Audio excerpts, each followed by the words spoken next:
worst thing in the world isn't being hated. It's not even dying, really. The worst thing, the absolute rock-bottom terror, is being forgotten. No, that's not quite right. It's being forgotten while you're still here. I'm Tiago. I'm 48.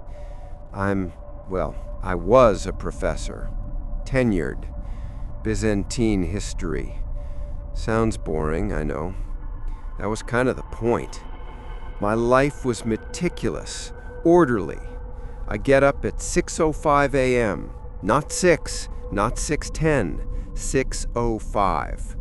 My coffee is a single origin bean, ground to a specific fineness, brewed for exactly 4 minutes. At 7 a.m., I am at my desk, black, 2 sugars. Review my notes from 7:30 to 8:30. At my desk, cataloging by 9 a.m., sharp. If I'm at a dig, like I am now, stuck in this dusty, sun-baked corner of northern Greece, the schedule just adapts, but it never breaks. You probably think I'm fussy, a brittle old academic. My students do. They think my obsession with records and cross-referencing is just quaint. They don't get it. They don't get that every note I take, every piece of pottery I label, every forgotten battle I lecture on is a little victory. It's proof that you can't just disappear. My whole career, my entire life is about making sure things get remembered. That's my goal. I find the things people left behind and I put them back on the map. I prove they were here. It's a good, solid purpose, but it's not for history. It's for me. This whole thing, my need for control, it's not a quirk. It's a scar. It started when I was 7. My parents, they were good people, just chaotic. Took me to the National Museum. It was packed, hot, noisy, a sea of strangers. I'm holding my mom's hand and I let go. Just for 1 second, I wanted to see a Roman helmet up close. When I turned back, she was gone. I wasn't just lost for a few minutes. I was lost for 4 hours. 4 hours of being a lost child, a non-person. I remember walking up to people, pulling on their coats, trying to ask for help. They'd look down, see me crying, and their eyes would just slide right off me. They'd turn back to their conversations. I was just static, a problem for someone else. I stood in the middle of that giant marble atrium, and I realized I could just stop. I could stop existing right there, and not a single person would notice. The terror of being present but completely unseen, it hollows you out. So yeah, I became a historian, a professional rememberer. I built a life so meticulously scheduled, so obsessively documented that it couldn't possibly forget me. My routines aren't just habits. They're my way of proving to myself every single minute that I am still here. And that's why what's happening now is so terrifying. It's not that the routine is broken, it's that I'm sitting here, in this dig house, looking at the artifact I pulled from the ground this morning, the one that wasn't on any map. And I'm starting to think, I finally found something that wants to be forgotten. And it's angry that I found it. The artifact, I'm getting ahead of myself. The artifact isn't what started this. The dig in Greece, that was last year. This thing, it started 3 weeks ago, back on campus. It started with a humiliation. A public one. The kind that burns itself into the university's memory. My entire career is built on a quiet, unshakable dignity. I am Professor Tiago. I am reserved. I am respected. I am in control. My routine is my shield, my research my fortress, and I tore it all down with my own hands for a woman who, I realize now, barely knew I existed outside of faculty meetings. Her name is Dr. Ella Ryn, Classics. She's everything I'm not. Effortless, brilliant, charismatic. I'd watched her for years debate colleagues and charm donors. I mistook professional respect, a shared laugh over a bad translation, for something more. I'm 48. I should know better. But I don't get out much. It was the annual faculty reception, my least favorite event. The big atrium, too many people, too much noise, the air thick with perfume and academic rivalry. A total breach of my routine. But I went. She was there. I had 2 glasses of cheap, warm white wine. A mistake. It lowered the walls of my fortress just enough. I saw her by the absolutely terrible cheese plate laughing with the dean. She looked incredible. I waited for 30 minutes, just hovering. My heart was a cold rock in my stomach. When the dean finally walked away, I moved. It felt like walking through wet cement. She turned to me, a polite, questioning smile on her face. "Professor Tiago, right? How are you?" She didn't even know my first name. That should have been it. That should have been my signal to retreat. But the wine, the noise, the desperation, I just started talking. It wasn't a confession, it was a monologue. I told her I admired her work. Then I told her I admired her. I used the word radiant. I think I actually used the word radiant. I talked about her laugh, her mind. It was a disaster. A quiet, fussy, middle-aged man spilling his guts like a teenager.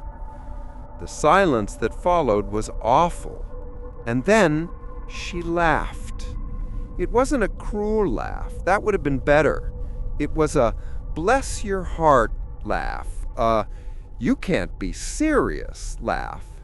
A high, ringing sound that cut right through the chatter of the room, and people turned. The dean turned. My department head turned. 2 dozen colleagues, they all turned. They saw her, hand over her mouth, trying to stifle the laugh, and they saw me, just standing there, frozen, a non-person, a joke. She tried to recover. "Oh, Tiago," she said. Now she uses my first name. That's incredibly sweet, but you've misunderstood." And then, this is the part that makes my stomach try to climb out of my throat, a grad student, one of her own who was standing right behind her, filmed it. I saw the red light on his phone. He was capturing my complete and total implosion. By the time I got back to my apartment, it was an email attachment, a running joke in the department servers with the subject line, "Professor Tiago's big Roman radiant crush." My carefully built fortress, my entire public self, was a meme. I locked my door, I didn't answer my phone, I sat in the dark for 2 days, and that 7-year-old boy in the museum atrium was right back, screaming in the silence. That's when I remembered the ring. Every university has a shadow collection. The stuff that's too weird, too unproven, or just too boring to catalog. I've spent years in our reserves. It's my real office. On the 3rd day of my self-imposed exile, I went in. not during the day, at 2 a.m.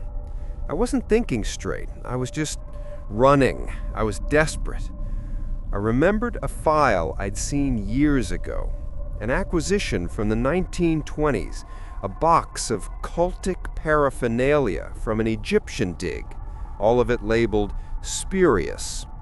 In that file was a mention of an artifact rumored to undo public shame, an academic folktale. I found the box. It was in the back under a canvas tarp that smelled like dead mice. And inside, there it was, an Egyptian gold ring. It was intricate, heavy, and strangely cold. The inscriptions weren't Egyptian. They were older, something Byzantine? No, something else. I didn't care. I was a historian acting like a witch doctor.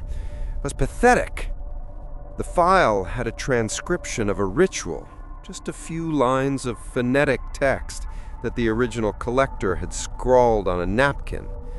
I put the ring on my desk. It was just me, the ring, and the buzzing fluorescent light. I felt so stupid. But I was so broken, I had to do something. I whispered the words from the napkin. Mnemosine lecto anathema. I whispered my wish, a desperate, pathetic human wish.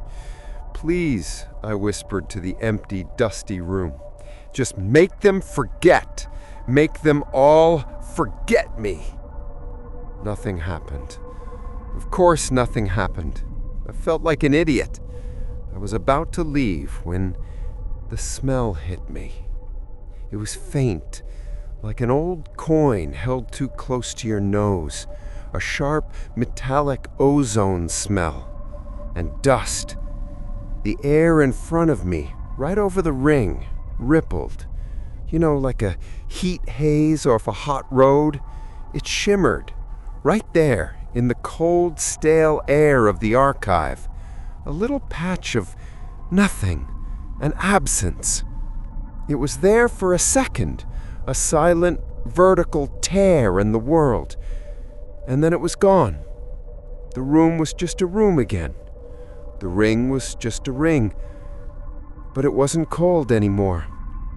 It was warm, like it had been sitting in the sun. I didn't sleep. I went home, showered, and put on my suit. I threw the ring in my desk drawer and buried it under a pile of ungraded papers. It was 7 a.m., coffee, black, 2 sugars. 7:30, review notes. 9 a.m., at my desk, cataloging, routine, the fortress. I was just going to deny it, deny all of it.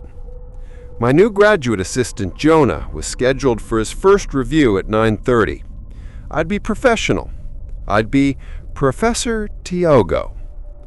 Jonah knocked, right on time. He's a nervous kid, always clutching his coffee. "Come in, Jonah," I said, not looking up from my screen. "Morning, Professor. I brought you that coffee you like." I looked up. He was holding a cup. "Thank you, Jonah, but you know my routine. I had my coffee at 7. He looked confused, genuinely confused. "Oh," he said, pulling the cup back. "Sorry, I guess Dr. Ella Wren was wrong." My blood went cold. "What?" "Dr. Ella Wren. She told me you were really stressed about the faculty party and that you'd probably need an extra coffee today. She said, 'He's a good guy, Jonah. Just look out for him.'" I just stared at him. Jonah wasn't joking. He wasn't being cruel. He was just reporting. "Jonah," I said, my voice barely a whisper. What do you mean Dr. Ella Wren told you?" "This morning, in the coffee line." "Why?" "Dr. Ella Wren, she humiliated me at that party, Jonah. You were there. You saw it." He took a step back. Now he just looked scared, like I was crazy. Professor, what are you talking about? Dr. Ella Wren wasn't at the party. She's been at a conference in Berlin all week. She just got back this morning. I stood up so fast my chair fell over. It wasn't a joke. It wasn't a gaslight. He believed it. And as I stood there, heart hammering against my ribs, I saw it again. In the spot where Jonah was standing, right over his left shoulder, the air rippled, a shimmering, oily patch of absence. It hung there, and the room was suddenly filled with that smell, ozone, dust. My wish. It hadn't just made them forget me. It had taken Dr. Ella Wren out of the party. It had erased the memory. My wish was coming true. But as I looked at that shimmering, silent tear in the air, I realized it was not a gift. It was a curse, and it was still here. It was still in my office. I didn't answer Jonah. I just ran. I ran past him, out of my office, straight to the records department. I had to see. I checked my email. The big Roman radiant crush thread, it was gone. Not just deleted. It never existed. I checked the server logs. No record. The Shroud, this thing, it wasn't just erasing memories. It was eating the proof, the very thing my life is built on. It took a week of my life dissolving one person at a time. A colleague who I'd published a paper with, he walked past me in the hall, nodded politely. A stranger. A student I'd mentored for 3 years, she asked me if I needed directions. One person per day. I stopped going to my office. I stopped going home. I ran to the only place that felt safe, the Arden's University Library, Special Collections, my real fortress, a maze of stone, dark wood, and the smell of paper. I thought, if I'm surrounded by memory, by history, it can't get me. I've been sleeping here for 3 days on a cot behind the 12th century folios. I brought the ring. It's in my pocket, hot against my leg. My only contact has been Esther. She's the head archivist, my only real friend. We've worked together for 20 years. She's been sneaking me coffee, thinking I'm just on one of my eccentric, obsessive research binges. This morning, she was supposed to come at 9 a.m. It's 9:30. I hear the big oak door to the archive squeal open. The sound, the scritch of the mice in the wall that just stops. Dead silence. That's how I know it's here. The smell hits me. Ozone and dust, so thick I can taste it. I look up from behind the stack, and I see it. It's not just a shimmer anymore. It's big. It's filling the main aisle. A dizzying, swirling vortex of gray light, like a heat haze that's gone sentient. It's sucking the color out of the room. The dark wood of the shelves looks gray. The air is cold. Tiago? It's Esther. Her voice is muffled, like it's coming from miles away. Tiago, are you in here? You're scaring me, honey. We're all worried. She walks around the corner of the stack.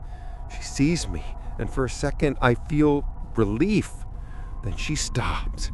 The gray vortex, the shroud, it's swirling right behind me, a silent, oily tornado.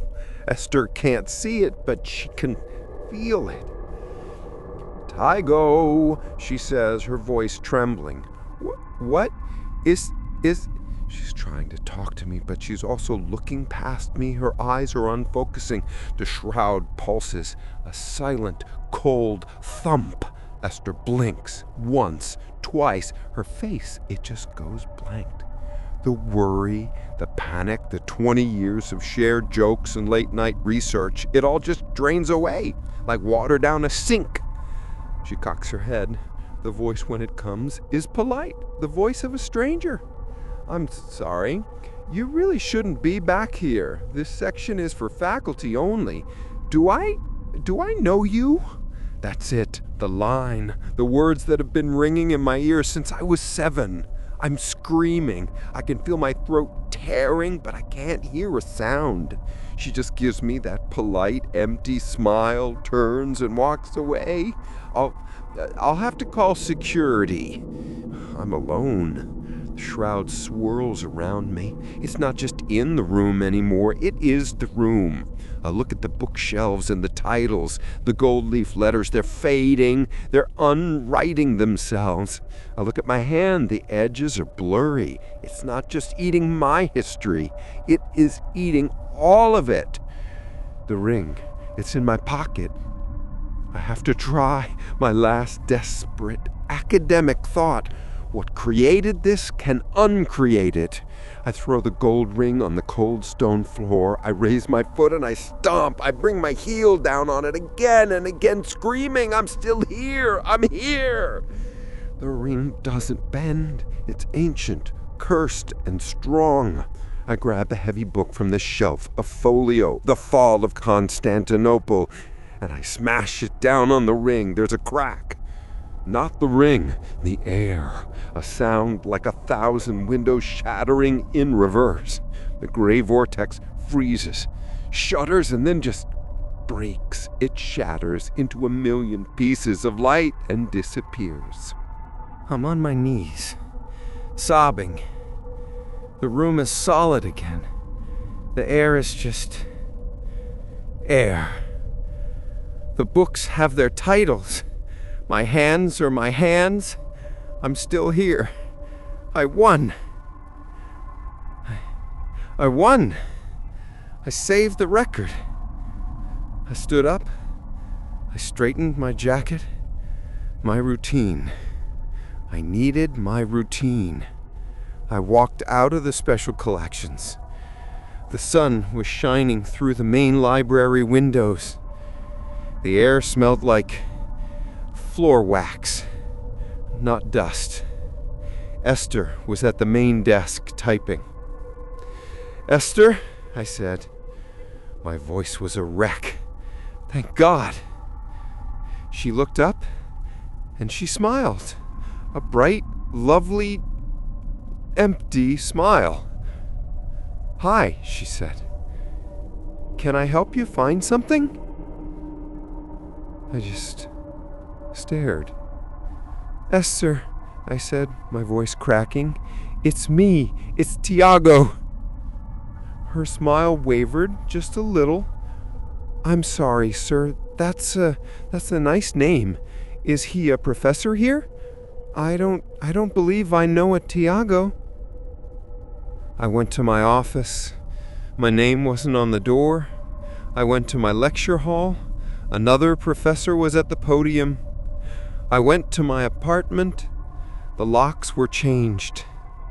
I stopped the curse. I crushed the ring, but not before it finished its job. It's a precise thing, I guess.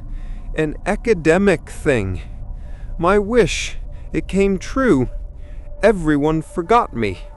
The humiliation at the party, Dr. Ella Wren, the video, all of it. Gone. Wiped clean. But so was Jonah, and Dr. Chen, and Esther, and my parents, who I called and who politely asked, "Who is this, please?" It's been a year now. I'm here. I have a new job. I'm a barista at the campus coffee shop. It's a routine. I like routine. 7 a.m. Medium, 2 sugars. 7:30. Wipe counters. 9 a.m. The first rush. I see them all, every day. Esther, Jonah, Dr. Ella Wren, the other professors. They come in. They order. They are all so friendly. I'm that nice man who always remembers the order. I exist. I am solid. I am Professor Tiago, the man who dedicated his entire life to proving that something always remains. And I was right. I am the proof. I'm the lost child in the museum forever. I'm still here, standing in the middle of the room, and the world just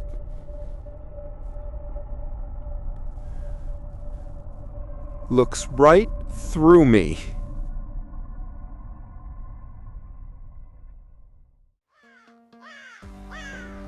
Thank you so much for watching or listening. The things that go bump in the night are hungry for attention. By liking and subscribing, you're telling me you want more. You're helping me bring even more chilling tales and terrifying content to life.